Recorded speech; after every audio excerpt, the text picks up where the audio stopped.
Bullet was written especially for the CBS Radio Mystery Theater by Sam Dan and stars Larry Haynes. I shall be back shortly with Act One.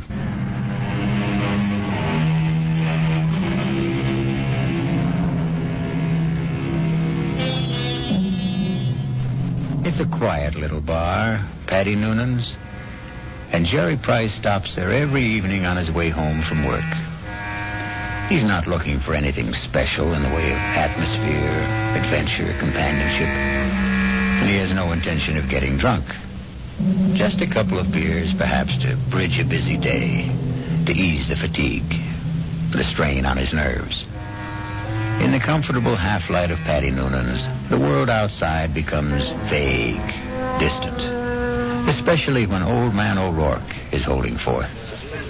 And he lay there, his head against the barricade, and the blood from him falling soft upon the pavement. I looked in his face, and I could see his death was upon him. "'Tis a bitter thing," I said, "to die at 17. And for a moment his darkening eyes held mine. And with his last strength he said, "'Tis a sweet thing to die for Ireland." Sweet indeed, Mr. O'Rourke. Any calls for one on the house? I thank you, Paddy Noonan. I see Jerry Price. Excuse me. Good evening, Jerry. Hi. I didn't notice you come in. Well, when Old Man O'Rourke's in form, you don't see anybody, Paddy. The old man there, he carries his war. I know I carry mine. You ever think of yours, Jerry? No, never. Never? Nope. The day I came home from Vietnam, I put away the uniform. I also put away everything that went with it. The army, the war, like a snake sheds his skin. Now, the past is gone, Paddy. It's dead, so you forget it. You go on to other things. Hey, what's everybody drinking? This round's on me. Set 'em up, Paddy. Mr. Edward Clark himself. And what's the occasion? Hey, I got a little announcement. Guess what the old lady tells me this morning? Number 10 is on its way. Oh, that event around must be on the house, Mr. Clark. Just a quick one, Paddy. Hey, I got the truck outside. What are you hoping for this time, Ed, boy or girl? Let's see. What do I got now? 4 boys and 5... No, I got 5 boys and 4... who can keep them straight? All I know is I'm always tripping over somebody.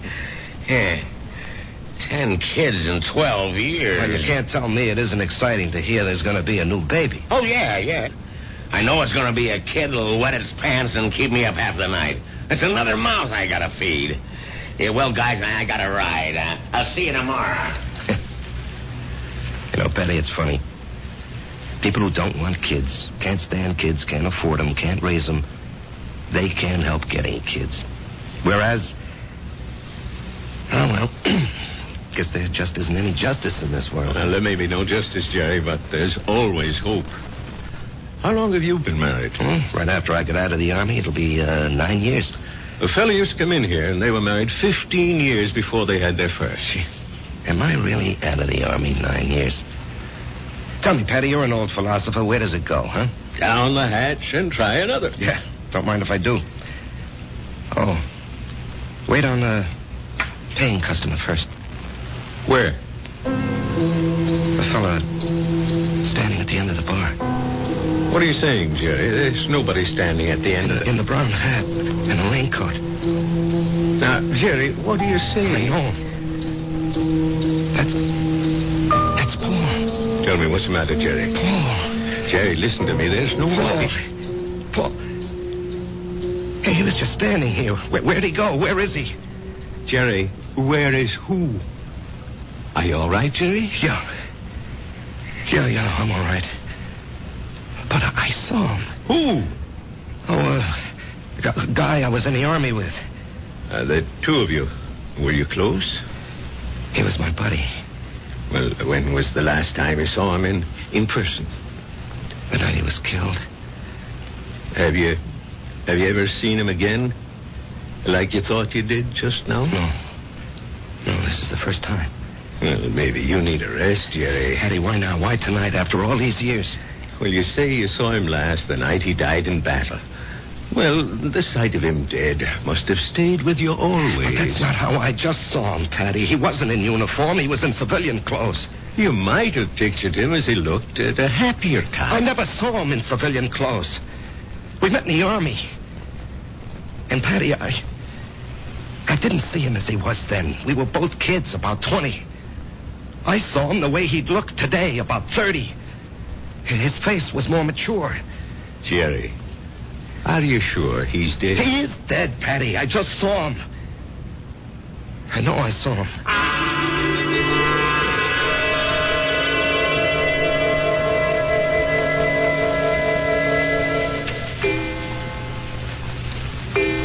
Jerry, it's after midnight. Oh, I'm not finished, honey. I got to clean up these reports, Marge. Honey, a new rule has just been passed in this house. All paperwork shall be done in the daytime. Marge, I have to call on customers. Be reasonable, huh? Am I the kind of wife who makes idle criticism? No, indeed. Constructive suggestions, that's my motto.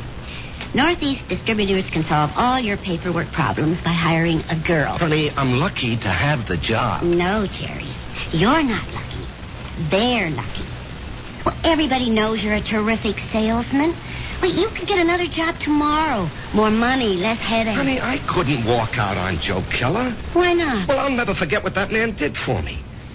I came home from the Army, a kid with no experience. I needed a job. He took a chance with me. Now he needs me. Oh. Well, I'm just worried about you, Jerry. You look so tired all the time. No, I'm in great shape. Will you go see Doc Steiner? I did, today. Oh, well, it's about time. You needed a checkup. Well, I didn't just go for the checkup, honey. I went for the other thing. Oh, Jerry. Well, he said some people, men, well, they're okay in every way, but it just doesn't work out for them. Jerry, it's all right. No, honey. It's all my fault. Honey. It's just unlikely there can ever be any kids. He said unlikely. What he meant was impossible. We've got each other. Yeah. If only you didn't want a child so badly. Now we'll definitely think about adopting. Okay? Yeah, okay. Sometimes that works out even better. Come on, honey. Let me see you smile. Marge, I don't know what I'd do without you. Oh, that makes us even. I don't know what I'd do without you. Come on, get to bed. Yeah, I'll just have a cigarette, huh? Honey, why'd you turn on the music? To make sure you don't try to sneak in some work. I know you can't concentrate with the music going. I'll just be a couple of minutes, honey.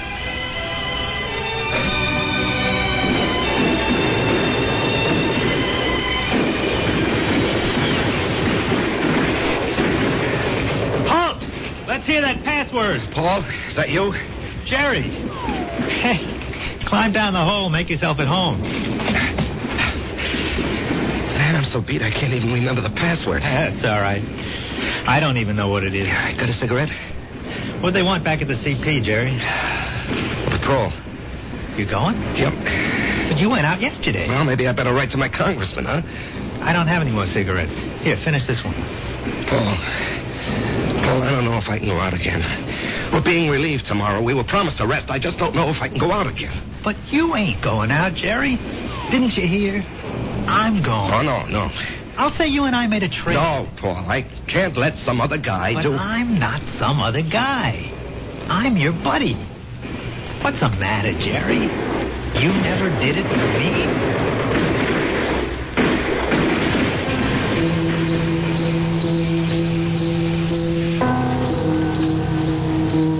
Can I have a drag on that butt, Jerry?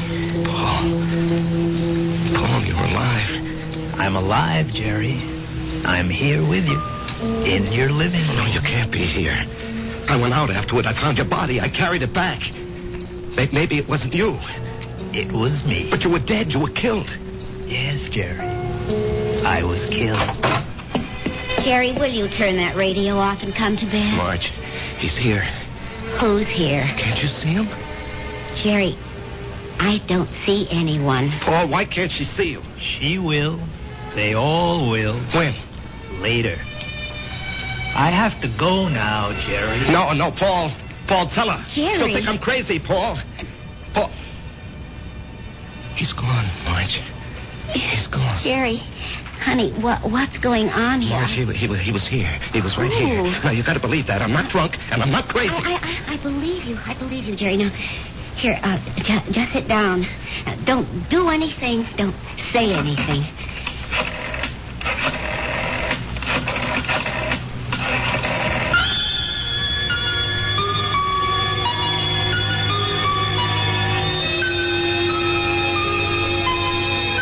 And we know who she's calling.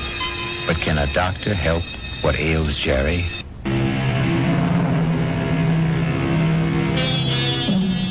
And now, Act 2 of The Bullet. Let us trace the path of the bullet. We have a worried Marge, a concerned Dr. Steiner, and a distracted Jerry. Tell me about this man, Paul, you called him Jerry. I said we were buddies, Doctor. That tells it all. Jerry, please don't be so hostile. Dr. Steiner's only trying to help. You were buddies. You came back alive and he didn't. Yo. There's an extensive medical literature on the subject. Oh, I'm sure there is. Jerry. I'm not being hostile, Marge. I know I saw him. Of course you saw him. Well, finally. But that doesn't mean he was there. You see, Jerry, the death of a wartime comrade remains an eternal reproach. All who survive are sentenced forever to feelings of guilt. No. Doctor, the wars are fought by kids in foxholes. The literature is written by doctors and officers. That's hardly fair, Jerry. I'm the authority on war, Doctor, because I was a kid in a foxhole, and I don't feel guilty about my buddy. You don't? No. Tell me why. No, you wouldn't believe it. Try me. All right. You see, there's a bullet, and it's designed especially for you. And if it's your bullet, it'll find you no matter where you are. You can't evade it, you can't avoid it. It was meant for you. It was meant to be. You and the bullet. Both of you were dust, originally. You were dust because the Bible says so. And the bullet was also just dust in the ground. Well, that bullet was mined and refined and cast into metal. It was shaped into a slug and joined with a shell. It was one of billions of bullets, but it was yours. All yours. And at the right time, there'd be a tremendous explosion of gases in a narrow chamber. And the bullet would be torn loose from the shell case and spun around the grooves of a gun barrel and hurled through space. This is the bullet you don't hear. You don't hear it, Doctor. You don't hear it whine past your ear or ping off a rock or thwack against a tree. That's because it's your very own bullet. It's coming to meet you, or you're going to meet it. It's been arranged. You see? It's an appointment that can never be broken. The dust that had become the bullet would encounter the dust that had become you.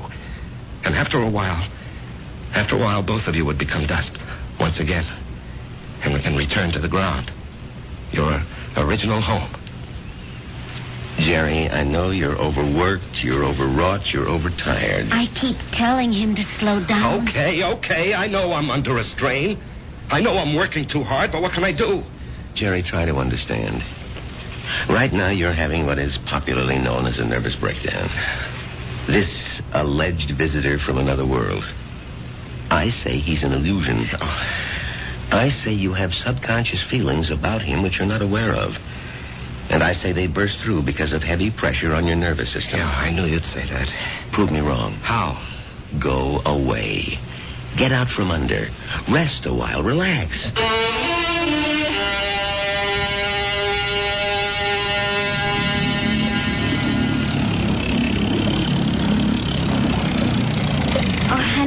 This looks like a good spot. You want to stop here and try for some fish? Well, Marge, I think I'd like to go back and play 9 holes this afternoon. Great. I need more practice with my iron. Honey, you know, you've been getting a lot of sun. Maybe you better take it easy for a few hours, huh? And besides, you have an appointment with, what's that name? Biscayne Appliances. See, Jerry, I wasn't sleeping when you called that number this morning. Now, Marge, I've been good all month. I was just getting restless, that's all. Look, they're a big chain down here. If I can open them up, I'll justify the trip. Justify? To whom? Why do you have to justify anything? Isn't your health important enough? Honey, Joe Keller was very nice about it. Joe Keller had no choice. Marge. Honey, Steiner was right. I was beat. I don't know how I managed to drag myself along. So I did the right thing. I chucked it all. Now I'm fit, see? I never felt better in my life, and I'm raring to go. Great. In a month or two, we may think about going back. I'm not used to being idle, honey. Neither am I. But I am learning to love it. Oh, Marge. Why didn't I meet you when I was young? Young? Jerry, you weren't even 21. No, I was already made when we met. I had already become what I was going to be. You know, I've got a certain amount of ability. A tremendous amount, Jerry. But I'm not confident, honey. I doubt myself. I guess I didn't have very much encouragement when I was a kid. You know, my brother was a great athlete. My sister was a great beauty. I was kind of clumsy and funny looking. Anyway, Frank and Alice were sent to college. When my turn came, the money had run out. Or maybe they thought I wasn't worth the effort. That's why I enlisted when I was 18. I had to get away from the house and my father. There was no place else to go. You never told me this, honey. I decided if I ever had a kid, I'd never make jokes at his expense or tear him down in any way. I know how these things cut inside where it doesn't show. I would do everything to build him up and give him confidence. I will never have any real confidence, Marge. Oh, yes, you will. No, baby. You won't get it from a pep talk. I think we can go back home now, Marge. All right, on one condition. You'll just have to slow down. Mm-hmm. I promise. And, honey, there's only one way you can really slow down. And that's to get a partnership from Joe Kelly. Now, Marge. Don't you deserve it? Of course I do. Well, we're going to adopt a child, which means I'll quit my job, and you're not going to spend time on the road. That kid will need both of us, won't he? Yes, honey, he will. Then we need that partnership, don't we?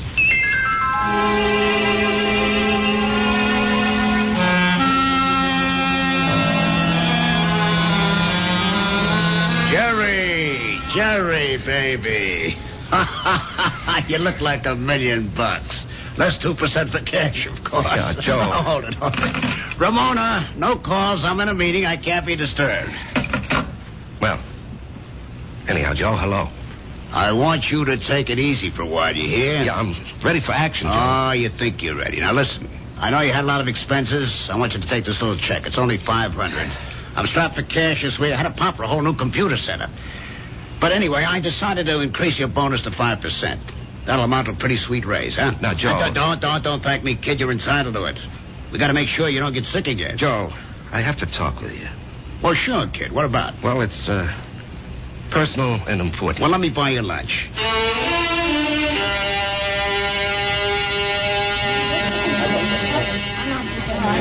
Well, Jerry, what are we going to talk about? I'm fresh out of polite conversation. Joe, I want a partnership. No, you don't, Jerry. But, Joe... No, don't interrupt. You don't want one. You'd like one. Two different things. Now, don't nitpick, Joe. You'd like a partnership, which means it would be swell. Great if you had it. But want is something else. It means lack. It means need. I know you'd like to own a business, but you're not cut out to be an owner. Why? Because an owner is an officer. And in your heart, you'll always be an enlisted man. Tell me, could you ever fire a guy because you could get someone else cheaper? If an old customer, a good friend, was getting slow paying bills, could you cut him off? Thousands of guys like you go bankrupt every year. You're nice, sweet, big-hearted. But you don't have the guts business needs. Well, I'd like to remind you of the volume I sell. I know it to the penny, Jerry, and you're well paid for it. Well, I'm worth more now. You are. You got a sweet raise this morning. Joe, don't think I'm not grateful. You gave me my first break. But I think I can do better elsewhere. Where? Anywhere. Consolidated, Freeman and Singer. Should I go down the list? Oh, they'd love to have you, Jerry. What'll they pay? They handle the nationally advertised brands. What do you be there? Glorified order taker? They don't need your full selling ability, so they don't have to pay you full price for it. Sure, with me, you push out all the schlock. It's rough, but you get top dollar. There's 20 outfits like mine. They grab you tomorrow, but where's the improvement?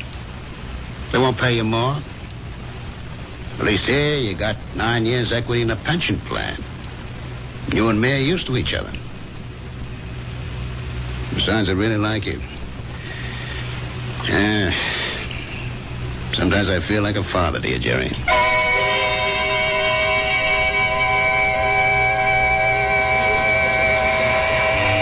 was a fiasco, Patty, a fiasco.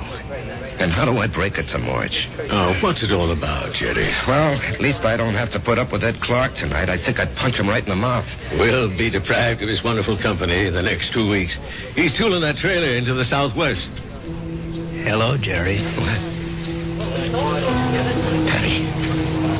Patty, is someone standing behind me? No, Jerry. Paul, will you tell me why? I'll tell you everything, Jerry. When? Soon. I think maybe tonight. Paul, why do you keep popping in like this? I don't know, buddy. I can't control that. Yeah, but Paul. Patty, don't you see anyone? No, Jerry. Hey, you didn't hear anyone talking to me either. No. Patty, do you think I'm crazy? Well, maybe you should see a doctor. I saw a doctor. Well, how about one of them psychiatrist fellas? I never even told my wife. I did see a psychiatrist. But after a while, I figured, why pay him $50 an hour when I can come in here and talk to you for nothing? Well, there must be more to them fellas than that. Oh, sure. He said that the roots of my problem go back to my unhappy childhood. But, Patty, I have a brother, Frank, who feels terribly insecure. He goes to a psychiatrist, too. Why? He had a happy childhood. Put it this way. If you see someone and I don't, the flaw can be in me and not in you. Drink? No. I better go home and face the music.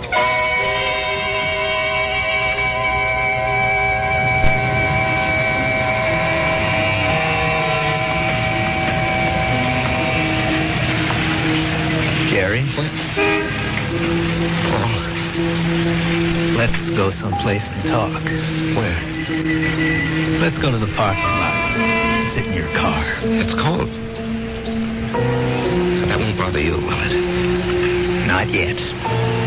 Turn the heater on for yourself. When will everyone else be able to see you, Paul? In 2 weeks. Oh, that's great. No, it ain't. Why not?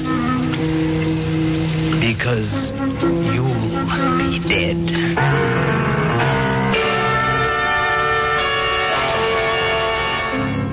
Because you'll be dead. Cold words from a warm friend. The chill inside the car becomes intense. But Jerry knows there's no point in turning on the heater. We'll rejoin these two friends when I...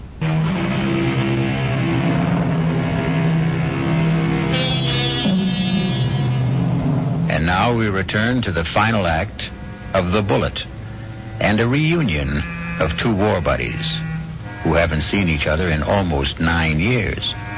Jerry Price, who is alive, and Paul Gardner, who is dead. The heater in this car doesn't do much good. You're shivering. Why am I going to be dead, Paul? Remember the night I went out on the patrol? Yeah, I'll remember that night as long as I live. I completed my job. I was headed back. And then I felt something smash against my head. And I knew I just met the bullet. You know, the bullet we used to talk about? I bet you don't remember. No, I remember. I felt it slam into me. And then I didn't know anything anymore. Yeah, well, when the guys told me, I went out to get you, Paul. Yeah, I might have known you would. 1 minute, I was moving through a rice paddy. And the next minute, I'm sitting in an office. And I knew a lot of time had gone by. Don't ask me how. I knew, that's all. A man was talking to me. What kind of man? You know the type that's a clerk in the government or a big corporation, fussy, self-important. Everything's got to be in the right place. He doesn't even look at me. He's got a piece of paper. He says, Paul Gardner, you're going back. You should not have died that night. The computation was for you to survive.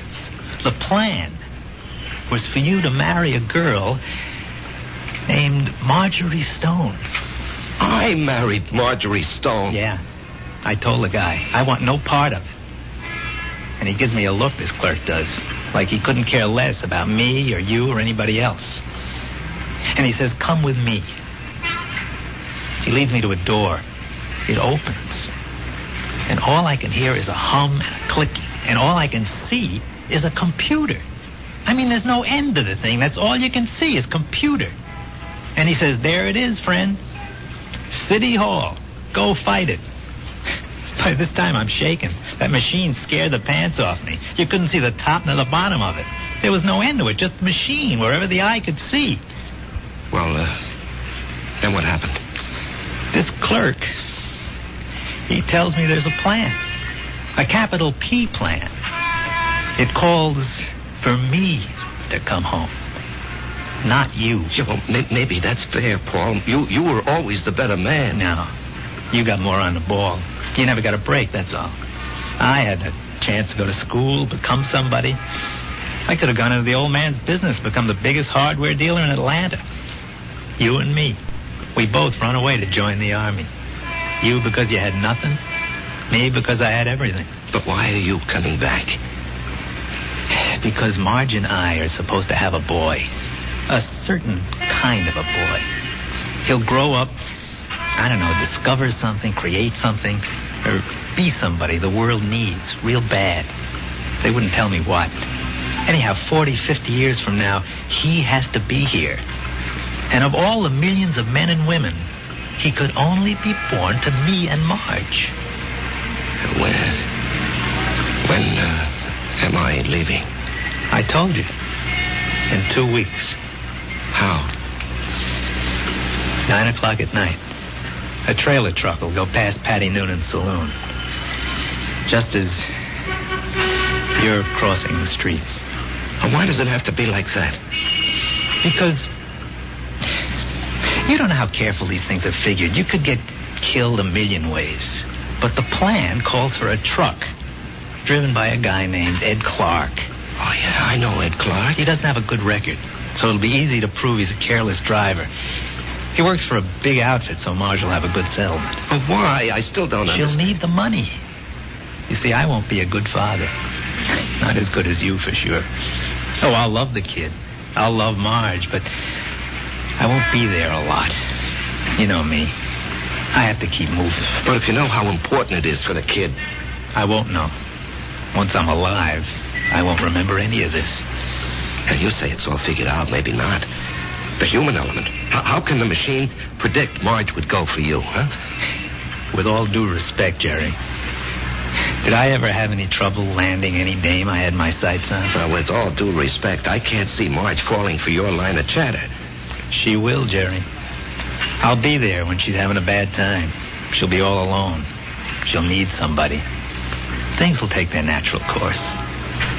Sure, she'll see through my line, but after a while she'll get to like it. I'm different. You're quiet. I raise hell. You let things eat at your insides, not me. I pop off. Maybe my way's no better in the long run. And she's married to you, and she loves you. But deep in her heart, she loves my way better. She'll fall in love with me. Jerry, you have to believe I don't want to do this, but it was your bullet, not mine.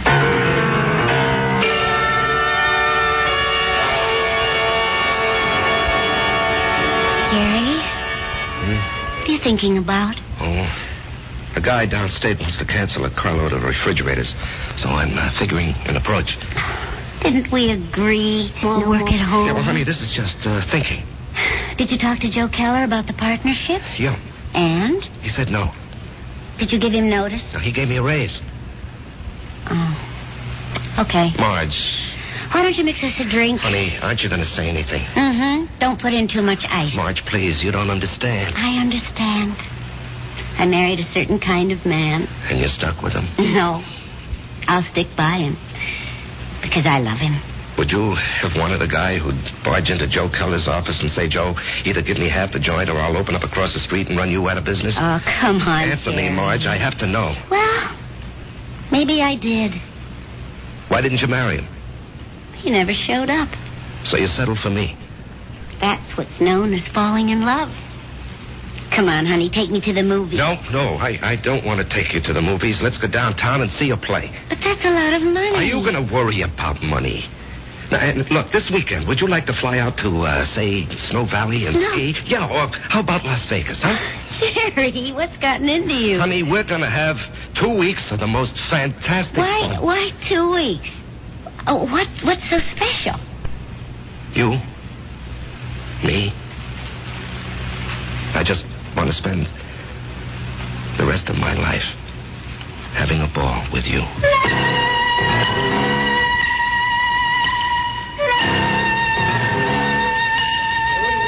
Well, hello, stranger. Hi, Pat. Haven't seen you. Why, it must be weeks. Where have you been? Giving Marge a good time. Well, I must say, it's done wonders for you. You look so calm. Do I? Do you ever see the little guy who wasn't there? No. Well, that's good. Let's drink to it. Jerry, if I'm not being forward, what did he want from you? You wouldn't believe it, Patty. Do you believe it?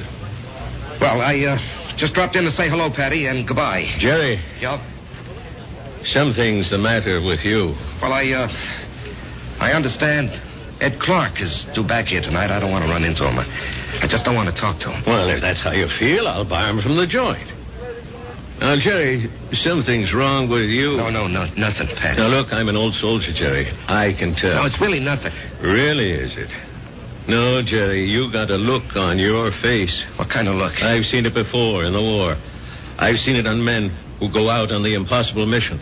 The look of men who know they're not coming back. The resigned look.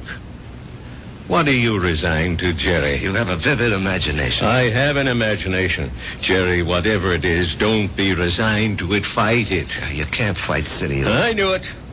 You're in a fight, Jerry. Well, you can fight anybody. You're an ex-combat soldier, and you weren't afraid of anything. When you were out there, you faced up to death, hunger, despair.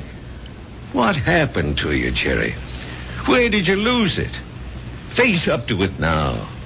Whoever he is, spit in his eye. Patty, I can't do anything. Jerry, I'm going to throw you out of here for your own good.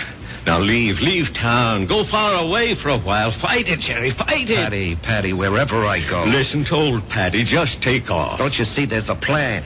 Who cares? Put up a fight. Why are you so upset, Patty, huh? I don't know, but listen to me. Fight now. Now get out of here.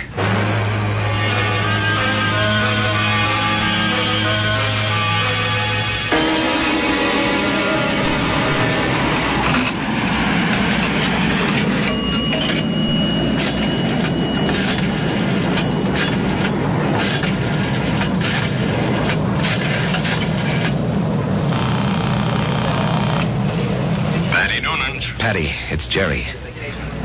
I decided to fight it. Good boy, Jerry. You know, Patty, there's something about your place. I don't know how to say it, but I feel stronger, better, away from it. Well, I don't mind. So I'm going to fight. What have I got to lose, huh? Why should I do what he tells me? Why should I believe him? I don't know what it is, but I agree. I'll see you around, Patty. Universal Airlines, flight number 3 for Los Angeles and Mexico City, now boarding at gate 17. Who you calling, Jerry? Marge, I have to tell him. Oh, Jerry, don't do it this way. There'll be 100 other people on that plane. Do it the way it has to be done. Paul, I have to fight you. Why? Because it isn't fair. Was it fair for me to stop your bullet? Come on, Jerry. Ed Clark will be tooling by Patty's in less than an hour. Paul, I don't know if I have the nerve. I'll help you, buddy. I'll help you. Come on. Hello? Hello?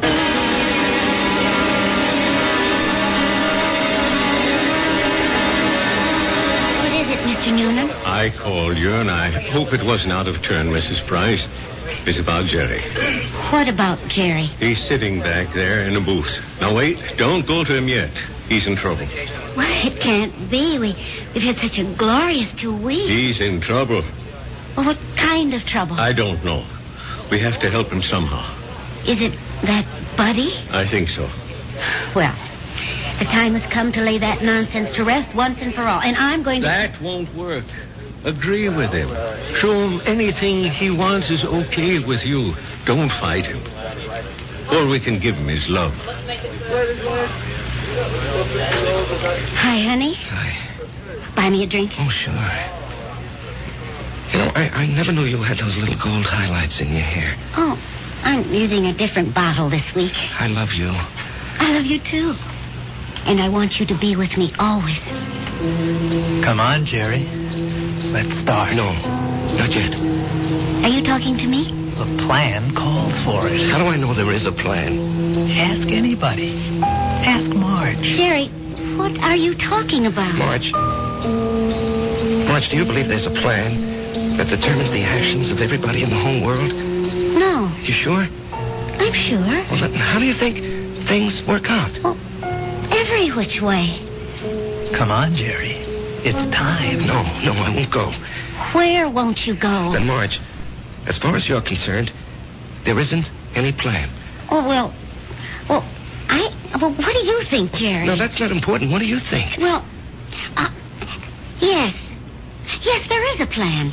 I can prove it. You can? Yes, but you started me thinking there has to be a plan. Otherwise, you and I, we just never would have met. Remember that day? Yeah. You were taking cash at Ryman's drugstore. That's the only reason I walked in there. Well, I'd already given notice. I was going to leave. And then you walked in and asked Doc if you could open a charge. Then and there, I decided to stay. And where? Where were you going?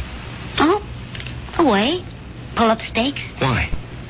Well, my folks were gone. My friends were married. The neighborhood had changed. The girl I went to school with had a father, a construction engineer. He'd been transferred. Well, she took a job in his new office, and she wrote and said she found a nice crowd. They needed secretaries down there. She could fix it up. Well, why not? I was set to go. But it was not to be. You came wandering into Ryman's. Obviously, there's a master plan that rules our lives. And where was this wonderful place you almost went to? Atlanta. Atlanta? Oh, what's so remarkable about that, Jerry? It was definite you were going? Well, sure. And only because you met me. Only because I met you. Otherwise, I'd have gone to Atlanta and married a southern millionaire. But evidently something had been planned for me. Aren't you flattered? I met you, and it changed my whole life. Are you ready to go now, Jerry? Marge, will you come with me?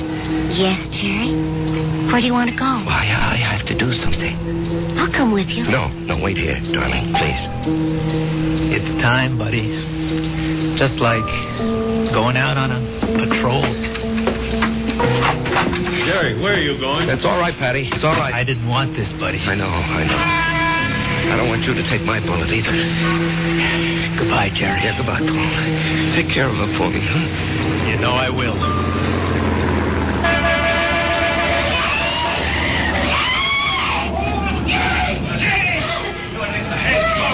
Call the police! Get an ambulance! Oh, Jerry. Barry. He's dead. Here, miss. Here, you're cold. Let me throw this coat over you. She's gonna faint. It's all right. I've got her. We'll bring her into that bar where it's warm. Give her a little stimulant. It's all right. Everything will be all right. Everything will be... It'll be all right.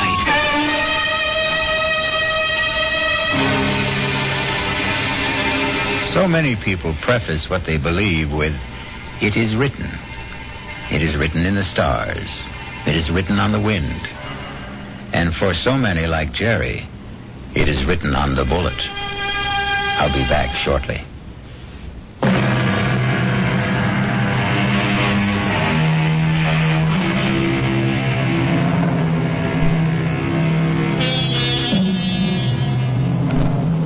remember an old soldier once told me he wasn't worried about the bullet that had his name on it. What really bothered him was the bullet marked, "To whom it may concern." Our concern is mystery, excitement, suspense, thrills, and chills. Our cast included Larry Haynes, E.V. Juster, Martin Newman, Ralph Bell, Leon Janney, and Danny Acco. The entire production was under the direction of Hyman Brown.